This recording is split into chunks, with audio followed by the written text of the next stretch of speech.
Joining me now is the chairwoman of the Democratic National Committee, Congresswoman Debbie Wasserman Schultz. Congresswoman Schultz, based on the New York 26 results, do you think the Democrats now have a reasonable chance to win back the House, win back 24 more seats? Well, I think we're at 1 down, 24 to go, and it's going to be important for us to continue to stay focused and recruit great candidates like Kathy Hochul, make sure we're running fantastic grassroots campaigns like she ran and have a really strong field operation, and make sure that we continue to draw the contrast that Kathy so successfully did between the Republicans who want to end Medicare as we know it and Democrats who want to make sure, like President Obama has talked about and Kathy did, that we strike the right balance and not balance all the pain on the backs of our seniors and people who can least afford it. That's how we're going to win the House back. Even if you add the Republican vote there along with that Tea Party candidate vote, and you combine them, and you just give those to the Republicans. The Republicans have dropped 20 points in that district. They won that seat in the last election in 2010 by about, what was it, like 74% of the vote? Yeah. Yep. This is by any measure a huge setback in that district on this issue, and it seems to me it's one of those districts that speaks to a lot of America. It's Western New York.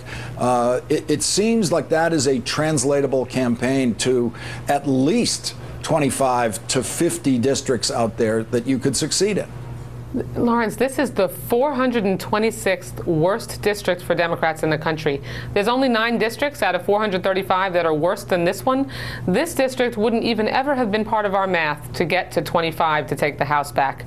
Now we have the 61 seats that were won by President Obama or John Kerry, and 47 of those were won by both.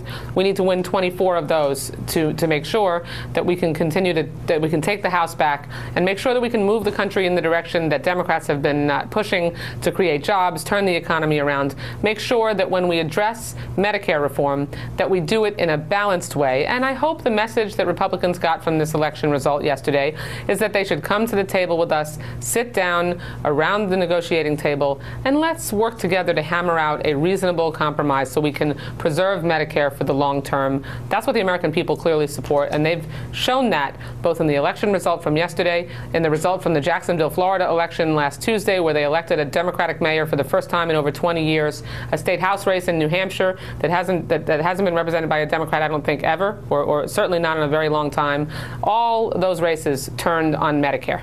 Congresswoman Schultz, the Senate today had a vote. Harry Reid made sure today that he got 40 Republican senators on the record voting for this dead proposal, the Ryan proposal to abolish Medicare as we know it.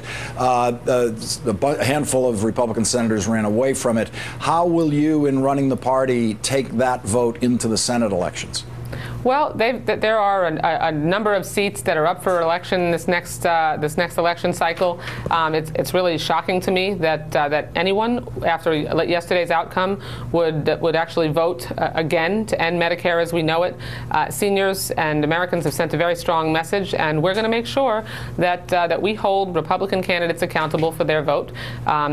We do have an opportunity to reform Medicare. The president has talked about the need to do that. Democrats have talked about the need to do that and address deficit reduction, not do it on the backs of seniors. DNC Chair Debbie Wasserman Schultz, thanks for joining me tonight. Thank you.